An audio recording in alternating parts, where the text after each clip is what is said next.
आयत को लंबाई और चौड़ाई के अनुदिश मोड़कर हम क्या कर रहे हैं, बेलन बना रहे हैं। तो आयतन क्या होगा उस पर जरा ध्यान से सुनिएगा। आयत का लंबाई प्रॉब्लम में 28 है, चौड़ाई कितना है, 16 है। तो यहां एक कंसेप्ट आपको ध्यान रखना है, रेडियस कैसे निकालेंगे, यहां एक कंसेप्ट ध्यान रखना है।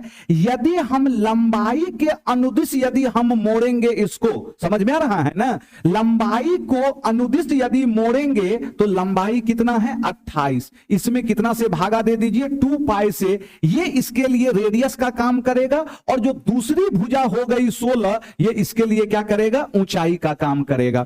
यदि हम चौड़ाई के अनुदिश मोड़कर, यदि चौड़ाई के अनुदिश मोड़कर हम बेलन बनाएंगे तो जो मेरा रेडियस बनेगा, चौड़ाई कितना है यहां पर 16 है, और इसमें 2 पाई से भागा दे देंगे, ये रेडियस का काम करेगा। और दूसर का भुजा कितना है, 28, ये किसका काम करेगा, ऊंचाई का। तो प्रॉब्लम में कह रहा था लंबाई के साथ और दूसरा चौड़ाई के साथ मोड़कर बेलन बनाया गया, बड़ा आयतन छोटे आयतन का कितना प्रतिशत है। तो हमें सबसे पहले आयतन निकालना होगा। हम करते क्या है, रेशियो खेल दिए, 2 पाई से 2 पाई कट गया। चलिए कटाइए, 4 से कई बार में 7, 4 से कई बार में 4। तो रेडियस का अनुपात 7:4 हो गया।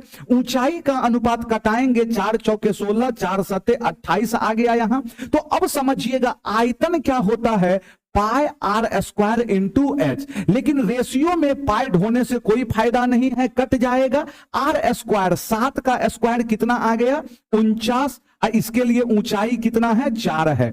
यहां बताइए 4 का स्क्वायर 16, इसके लिए ऊंचाई कितना है, 7 है। ये कट गया 7 बार में, ये कट गया 4 बार में। तो सबसे पहला प्रॉब्लम बना आयतन का अनुपात क्या होगा, तो 7:4। लेकिन हमसे प्रॉब्लम में कह रहा था प्यारे बच्चे, बड़ा आयतन किसका, छोटे आयतन का। बड़का आयतन 7 है, छोटका आयतन कितना है, 4 है। कितना प्रतिशत है, गुना 100 कर दिए, 4 से 25 बार में, 25 सत्ते कितना आ गया प्यारे बच्चे, 175 आ गया। ऑप्शन नंबर कौन सा, बी होगा।